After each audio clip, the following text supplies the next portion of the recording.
The NFL's legal tampering period is about to begin, and now we wait to see if the Atlanta Falcons land Kirk Cousins. You are Locked On Falcons, your daily Atlanta Falcons podcast. Part of the Locked On Podcast Network, your team every day.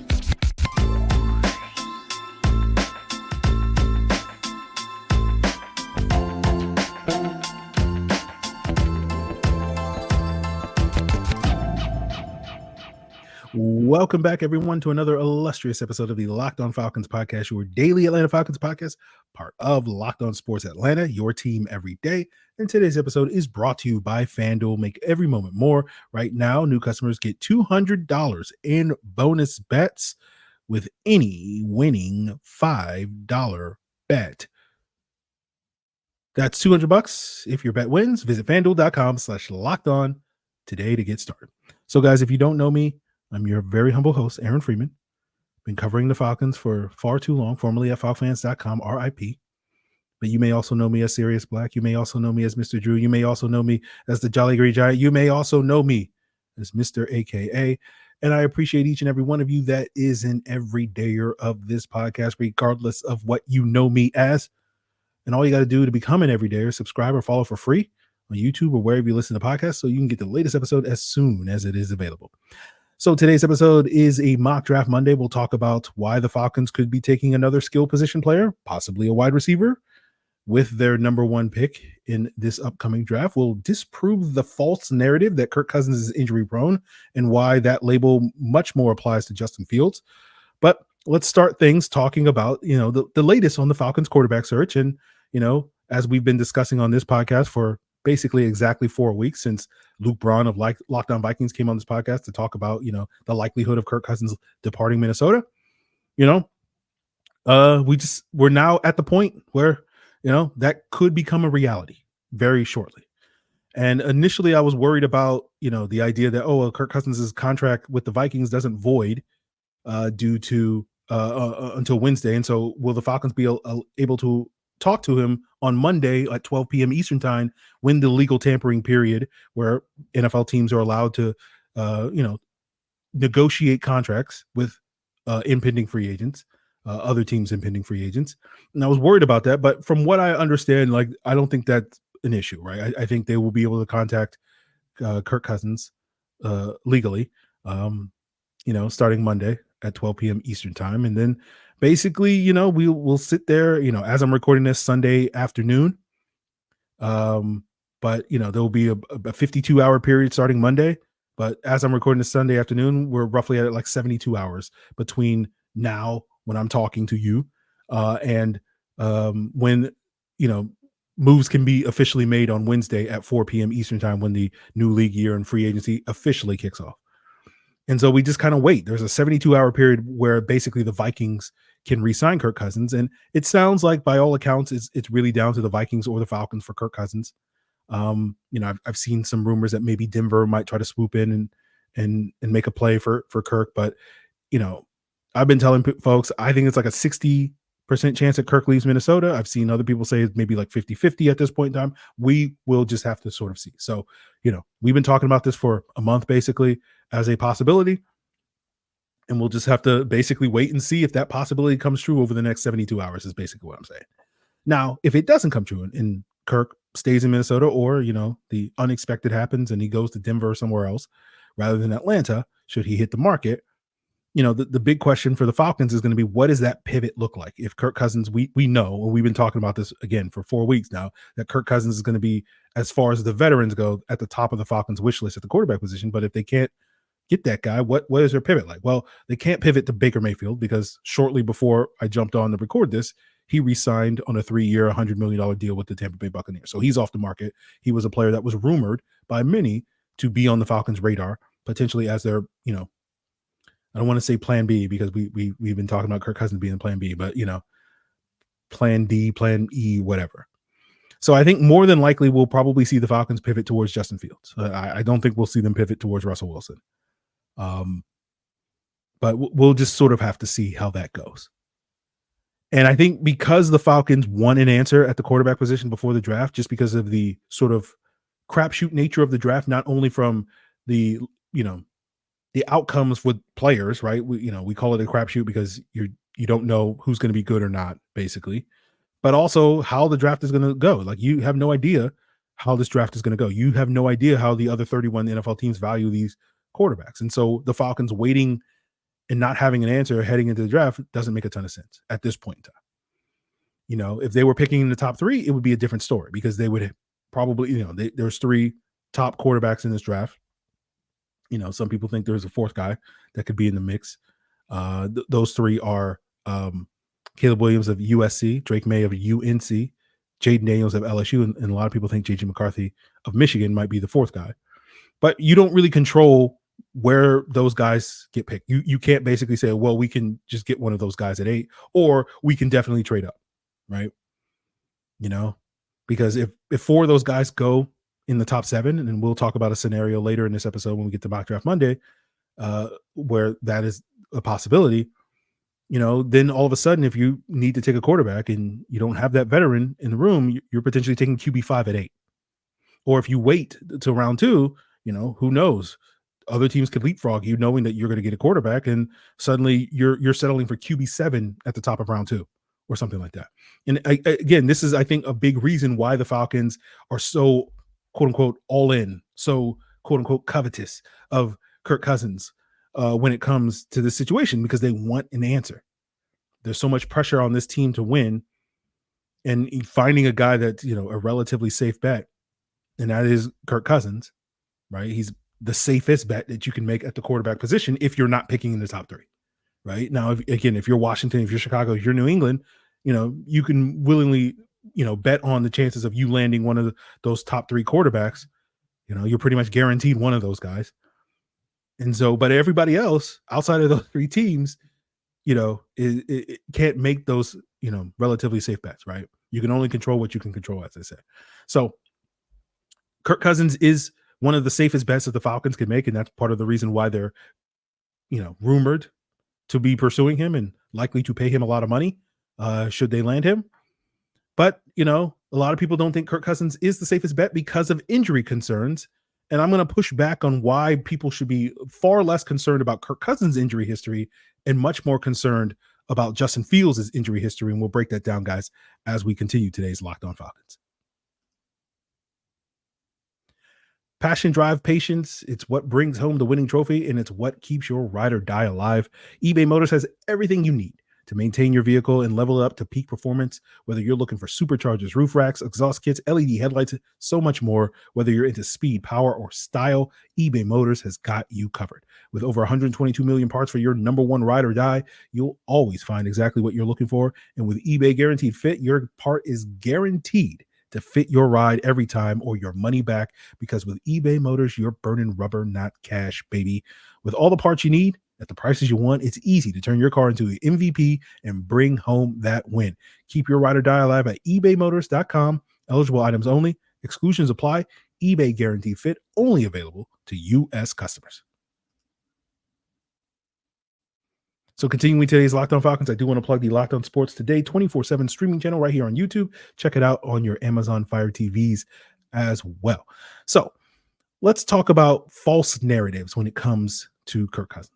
And, my thing is, like, I do my research, I watch film, I do all this stuff. So when people have differing opinions than me, like, I sit here and go, like, you're entitled to your opinion, but like, I have my own, and I'm betting most times that your opinion more likely is less research than my opinion is. So like, that's part of the reason why, like, you think what you want to think. So if you're not a fan of the Falcons adding Kirk Cousins, that you are entitled to that opinion. Where I tend to have an issue, right? It's like, I'm not going to sit here and argue with people about, what you like or what you dislike when it comes to the quarterback, right? It's whatever. But where I have issues is when people get their facts wrong, when they base their opinions off of bad data, essentially, when they're wrong about certain things. And one of those things I've heard often over the last week or two with Kirk Cousins is that he's injury prone. And Kirk Cousins is not injury prone. Justin Fields is injury prone, and we'll circle back to Justin Fields in a second. But let me explain why Kirk Cousins is not injury prone, because Kirk Cousins has had 2 injuries, as far as I can find, in his entire football career, going back to his times at college. As he injured his ankle, missed 1 game as a sophomore at Michigan State back in 2009. And then the next significant injury he suffered came this past year with the Achilles tear. in 2023. Now, he did injure his ribs at the end of the 2021 season and was dealing with injured ribs throughout the 2022 season. But as far as I know, guys, and again, you can fact check me wrong, I think he was limited in one practice that entire time dealing with that rib injury over the course of 13 months or whatever it was. He was almost never on the Vikings injury report. And if you watch the Netflix documentary that came out last summer, Quarterback, which featured Marcus Mariota, Kirk Cousins, and Patrick Mahomes, you saw, the painstaking efforts that Kirk Cousins goes through in order to take care of his body. Now, when it comes to Achilles injury, as far as I'm concerned, and I'm sure there may be some medical experts out there that may push back a little bit on what I'm about to say, but I think I'm in the ballpark when I say this stuff, is that an Achilles injury is basically a freak accident, right? That most football-related injuries, there is a mechanism for injury, like a concussion, right? It's your brain hitting the inside of your skull, and usually that involves someone else hitting your head, your head hitting someone else, or hitting the turf or something like that. Like an ACL injury usually is like there's a certain amount of weight that ligament can take, and if a 230-pound linebacker running full speed runs into that, that's too much, right? And that leads to ligament tears. Or if you're in the case of Jamal Anderson, when you're cutting in the open field, right, and you're shifting all your weight, all 230 pounds of you to one leg or the other, and all of a sudden you shift it to one leg and boom, it pops, right? Achilles injuries don't necessarily have the same sort of mechanism for injury. Oftentimes they are non-contact injuries. Ricardo Allen, I believe, ruptured his Achilles on a back pedal, right? Kirk Cousins, Aaron Rodgers did it while running and scrambling, right? There isn't that much of a mechanism for injury. And so I would argue that, like, if we're talking about a freak accident, like getting struck by lightning, like if you get struck by lightning, usually there's a mechanism for that, right? It's like you're outside in a thunderstorm, and so therefore you can get struck by lightning. An Achilles injury is more the equivalent of not being outside in a thunderstorm. It's being outside in a sunny day where clear skies and boom, you get struck by lightning. That's kind of what an Achilles injury is as far as like a freak random occurrence when we think about it. Now, a lot of people are pushing this notion of like, well, there's a higher injury risk of him re-injuring. All the data I've seen, again, don't profess myself an expert, just spend some time on Googling this. All the data I could see is like the risk of reoccurrence goes up like less than 5%. Not a significant number in terms of worries about, him re-injuring himself in the future, whether it's an Achilles injury or another injury, right? And I would argue, guys, and I'm sure when I say this, some of you go like, what?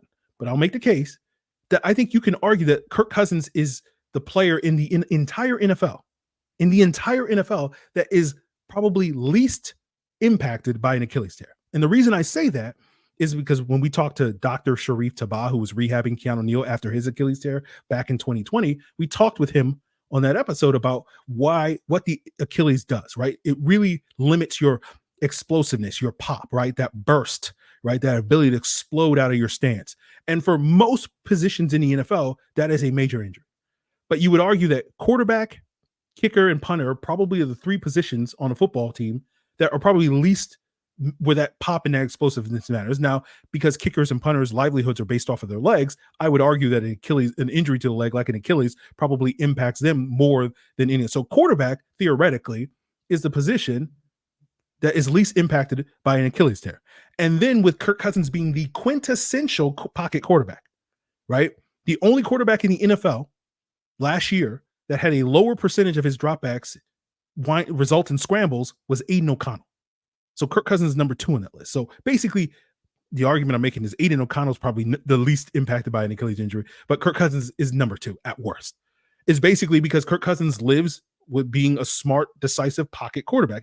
So him not having that extra juice, that extra pop, that extra explosiveness in his Achilles really impacts his game the least outside of maybe Aiden O'Connell. And that's why I sit here and I say he's arguably the quarterback that is least impacted, the player, not only the quarterback, but the player in the entire NFL, that an Achilles injury is as detrimental to him, is the least detrimental to him as it would be for any of the other 1,800 players in the NFL. Now, you contrast that with Justin Fields.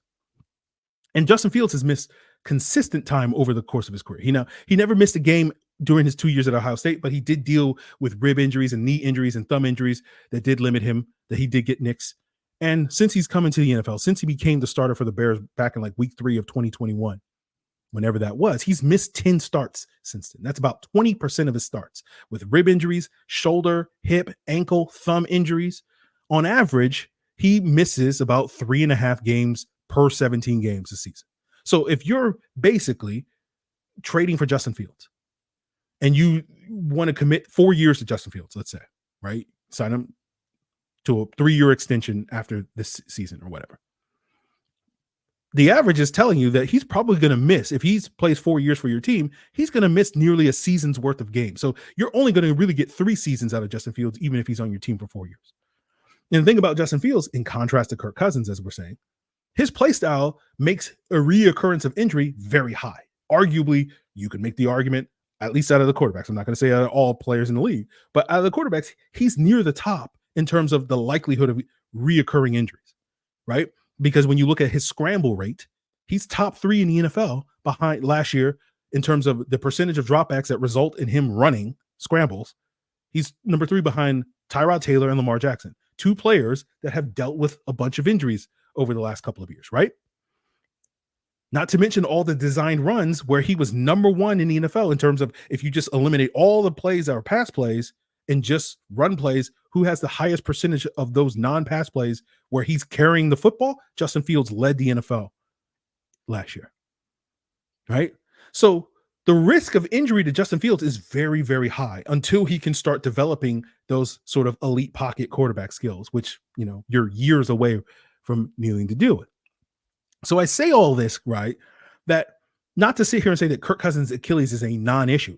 It is an issue, but I don't think it's as risky or has glaring an issue as some people would like to portray it as. That depending on what math you use, Justin Fields is probably anywhere between 3 and 12 times more likely to get hurt in the future than Kirk Cousins is. And so I think it's fair to knock Kirk Cousins if you want to knock him for being old, if you want to knock him for not winning playoff games, if you want to knock him for not having the strongest arm. Those are all fair knocks on Kirk Cousins. But one of those knocks to me is not a fair one, is that he's injury prone. But that being said, our potentially new quarterback in Atlanta that is old, weak-armed, and incapable of winning playoff games is going to need some players to throw to. And we'll break down why I think wide receiver is absolutely on the table for the Falcons in the first round as we wrap up today's episode with our sort of mock draft Monday. But first, guys, you got to say goodbye to the busted brackets, because FanDuel is going to let you bet on every game of the tourney, whether you're betting on the big upset or a 1 seed. It's time to go dancing on America's #1 sportsbook. Right now, new customers get $200 in bonus bets if your first $5 bet wins. That's $200 to use on point spreads, money lines. You can even pick who's going to win it all. And if you're not into March Madness and NCAA tournaments and you're only focused on the upcoming draft, of course, you know, FanDuel's got you covered. You can bet on Drake May being Falcons pick, 51 odds. JJ McCarthy, Michael Penix, both have 6-1 odds to land with the Falcons. Hey, you don't even have to bet on the Falcons. You can bet on whether or not the Giants are going to take a quarterback in the first round, right? If you don't want to bet on the draft, you just want to bet on the upcoming season. Falcons are current favorites over at FanDuel to win the NFC South. They have the 7th best odds to win the NFC. So if you're feeling great about Kirk Cousins leading, or whoever you think is going to be the quarterback, leading the Falcons to a Super Bowl this year, go check it out at FanDuel. Just visit FanDuel.com/lockedon and bet on college hoops or whatever you want until they cut down all the nets. So wrapping up today's Locked On Falcons with a mock draft Monday, although we're not going to necessarily talk about a specific player as we often do on mock draft Monday, right? Instead, we're going to talk about a position, right? And that position is the wide receiver position. And I think there's absolutely a path for the Falcons to take a wide receiver at 8, right? And if any one of those top 3 wide receivers are available with the 8th overall pick, I think they're probably the favorite to be the Falcons draft selection. And those 3 receivers are Marvin Harrison Jr. out of Ohio State, Malik Neighbors out of LSU, and Rome Odunze out of Washington. And I think the path for that to happen is, you know, 2 of those guys are almost certainly going to go in the top 7. We might get an offensive tackle in the top 7. Joe Alt of Notre Dame seems the heavy favorite in that regard. So that's 3 of the top 7 picks. And then you need the other 4 picks to be quarterbacks, right? We can say with confidence that 3, we know 3 of those guys are going to go. It's a question of whether JJ McCarthy, that 4th quarterback, is going to jump up and someone's going to get itchy, you know, somewhere picking after pick 3, right? If we get quarterbacks 1, 2, 3 in this draft, as so many people think we will get, then one of these other teams, whether it's a team picking behind the Falcons, trades up, or say the Giants picking at 6, decide to pull the trigger on a quarterback. So I think that's a possibility. I don't think it's likely at this point that we'll get 4 quarterbacks in the top 7, but it's a definite possibility. And, we spend these 6+ weeks between now and the draft going through every permutation of the draft. So that is one of those permutations. But, for me personally, part of the reason why at least 6 weeks out ahead of it, I don't tend to obsess about the draft is because I enjoy the mystery of it all, right? We sit here and talk about all the different variables and permutations of the draft to go, but my favorite part of the draft is when we get to that Thursday night, we don't really know what's going to happen, right? And that it's like a kid on Christmas. That's my personal opinion, but it is what it is. Now, the Falcons taking a wide receiver at 8. I've gotten a lot of pushback from various folks over the last couple of days since suggesting this on Twitter and elsewhere. Right now, I'm sure I'm getting some angry comments as we speak in the comments right here on YouTube as well. And I know a lot of it comes from people are like, Grandpa, I'm tired of the Falcons taking skilled players with top 10 draft picks. And my response is, well, that's too damn bad, right? Because after the Falcons get their quarterback situation settled, presumably in the next 72 hours, right? Wide receiver is probably the next chapter in the book that they need to figure out. Because how are you going to stock your wide receiver room is heavily dependent on the type of quarterback you have, right? Kirk Cousins, for example, isn't a guy that pushes the ball down the field very much. He's one at the bottom of the league in terms of pushing the ball down the field these last couple of years. So if you're going to build a high-level offense under Kirk Cousins for the next couple of years, right, you need to add guys that aren't necessarily going to push, challenge defenses vertically, but can challenge defenses maybe horizontally on the short and intermediate routes that can separate, that can generate yards after catch, right? Because you're going to throw a lot more 10-yard passes that if you want to get those 20+ yard gains that we call explosive plays, you need guys that, turn a 10-yard catch into a 20-yard gain, a 12-yard catch into a 25-yard gain, all that stuff. So you need guys that can win after the catch. Now, if Justin Fields happens to be your quarterback, now you will push the ball down the field. And so having those vertical threats in your offense makes a lot more sense with Justin Fields at the helm than it does with Kirk Cousins. So, the types of wide receivers that the Falcons stock the cupboard with is heavily dependent on how they figure out the quarterback situation. Now, a lot of people say, Drake London is more than capable of being that number 1 guy. Drake London is very capable of being a number 1 wide receiver.